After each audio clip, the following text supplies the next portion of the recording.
कहते हैं जो काम आसान है वो तो सब कर लेते हैं, लेकिन जिसे कोई ना कर सके उसे कुछ सरफिरे और जिद्दी लोग पूरा करते हैं। इन्हीं में से एक शख्स है इस सदी के सबसे क्रांतिकारी कहे जाने वाले इलोन मस्क। इनकी कहानी आपने खूब सुनी होगी, लेकिन आज के इस वीडियो में मैं आप सभी को जिस तरह मोटिवेशन और इंस्पिरेशन का तड़का लगाकर सुनाने वाला हूँ, उसे सुनने के बाद आपका ठंडा दिल कुछ करने की ज्वाला लेकर अपनी कामयाबी के सफर पर निकल जाएगा। इलोन मस्क की जीवन गाथा की बात करें तो इनकी जिंदगी के हर पल का सक्सेस एक अलग ही नजारा बयान करेगा। ये कहानी है कुछ क्रिएटिव सोचने की, उसे पाने के लिए प्रयास करने की, उसमें सफल होने की, फिर गिरने की, संभलने की, ठोकरें खाने की, पूरी तरह बर्बाद होने की और फिर आखिरी प्रयास से पूरी दुनिया के होश उड़ाने की। जी हाँ, हमारे इस लेजेंडरी की कहानी कुछ ऐसे ही बड़े इंटरेस्टिंग और इंस्पायरिंग किस्सों से कूट कूट कर भरी हुई है। और यकीन करना, आज के इस छोटे से वीडियो में कामयाबी के ऐसे ऐसे राज खुलने वाले हैं जो शायद आपकी किस्मत चमका देंगे। तो चलिए शुरू से शुरू करते हैं। 28 जून 1971 को एक अफ्रीकन फैमिली में एक बच्चे का जन्म होता है जिसका नाम रखा जाता है इलोन मस्क। कोई नहीं जानता था कि यह बच्चा एक दिन दुनिया का सबसे अमीर आदमी बनने वाला है, और जानते भी कैसे, उन्होंने फ्यूचर थोड़ी ना देखा था, इसलिए उन्हें यह भी नहीं पता था कि यही बच्चा बड़ा होकर फ्यूचर देखने वाला है। आप सोच रहे होंगे कि भला कोई आदमी फ्यूचर कैसे देख सकता है, तो इसका जवाब भी आपको कहानी में मिल जाएगा। इलोन को बचपन से ही पढ़ने का बड़ा शौक था। जहाँ दूसरे बच्चे पढ़ाई से बचने के बहाने खोजते, इलोन पढ़ने के नए नए तरीके खोजता। इन्होंने लगभग 10 साल की उम्र में इतनी किताबें पढ़ डाली जो कि एक एवरेज इंसान अपनी पूरी जिंदगी में नहीं पढ़ पाता। हर दिन 14 से 15 घंटे ये लगातार पढ़ते रहते। इनके माता पिता बताते हैं कि बचपन के दिनों में जब इलोन अपने कमरे में किताबों से लिपटे होते और उस वक्त जब भी उनके माता पिता उन्हें आवाज लगाते तो वो उनकी आवाज तक नहीं सुनते। उन्हें ऐसा लगा कि इलोन के कान खराब हो गए हैं। इसी वजह से उन्होंने उनके कान का ऑपरेशन कराया, लेकिन समस्या फिर भी ठीक नहीं हुई।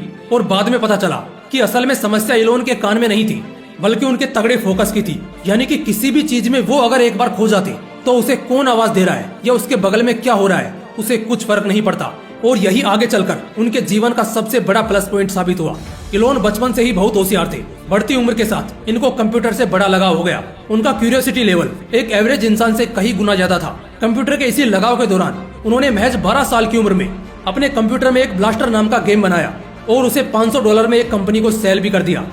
ये सब तो उनके बचपन के वो किस्से हैं जो ये दर्शाते हैं कि अगर हमारे जीवन का बेस सही हो तो हमारी आगे की जिंदगी सक्सेसफुल तरीके से बीतेगी। इसके चांसेस बढ़ जाते हैं। वो जब बड़े हुए तो क्वीन यूनिवर्सिटी से उन्होंने अपना ग्रेजुएशन कंप्लीट किया।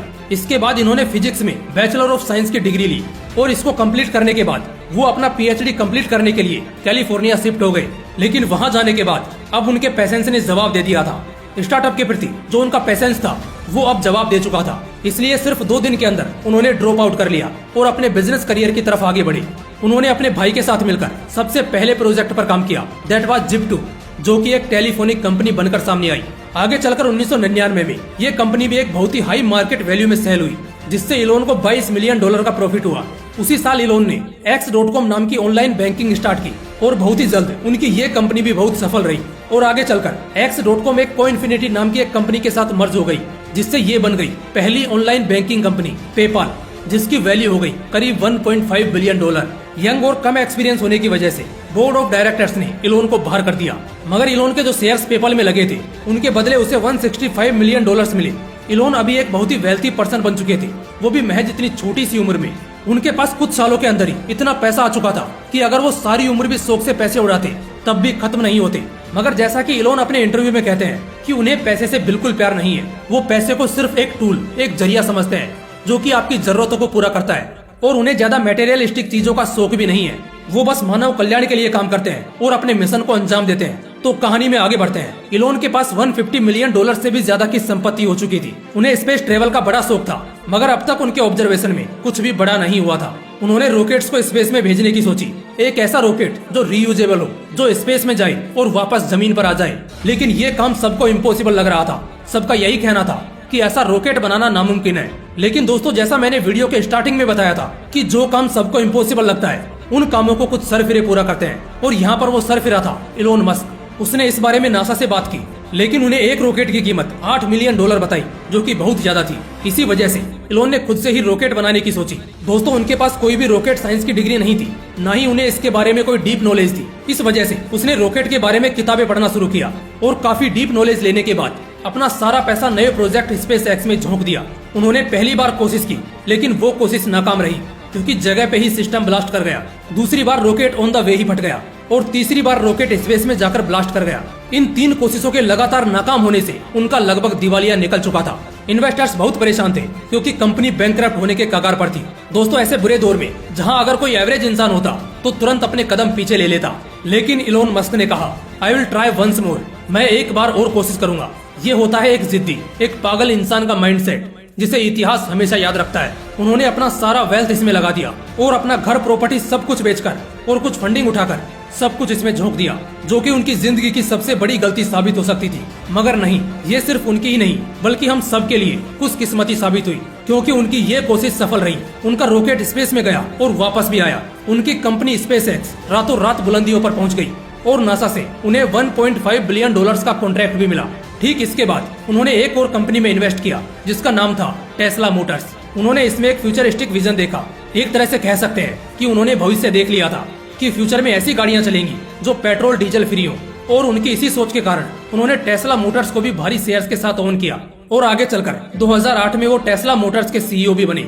इसके बाद भी वो रुके नहीं, बल्कि उन्होंने एक solar consumption power plant technology की एक कंपनी बनाई, दैट वाज सोलर सिटी। वो कहते हैं ना कि भविष्य किसने देखा है, तो ये कहना गलत नहीं होगा कि भविष्य इलोन मस्क ने देखा है। और आज वो जो कुछ भी कर रहे हैं वो भविष्य को बदलने के लिए ही कर रहे हैं, क्योंकि उन्हें ऐसा लगता है कि फ्यूचर में शायद कभी ऐसा समय भी आएगा जब अर्थ खतरे में पड़ जाएगी। इसलिए हमें किसी और प्लेनेट में पहले से ही स्टेबिलिटी बनानी होगी, और इसी प्रयास में वो लगातार मार्स पर जीवन खोजने में लगे हैं। और उनका ये दावा है कि 2030 तक वो मार्स पर एक कॉलोनी स्टेब्लिश कर चुके होंगे।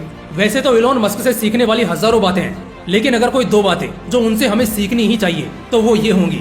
पहली तो एक जिद, एक ऐसी जिद जिसके सामने बड़ी से बड़ी तकलीफ छोटी लगने लगे, और दूसरा कभी न थमने वाला एटीट्यूड। चाहे संपत्ति $मिलियन की हो या $बिलियन की, थमना नहीं है बल्कि इन्वेंशंस करते जाना है।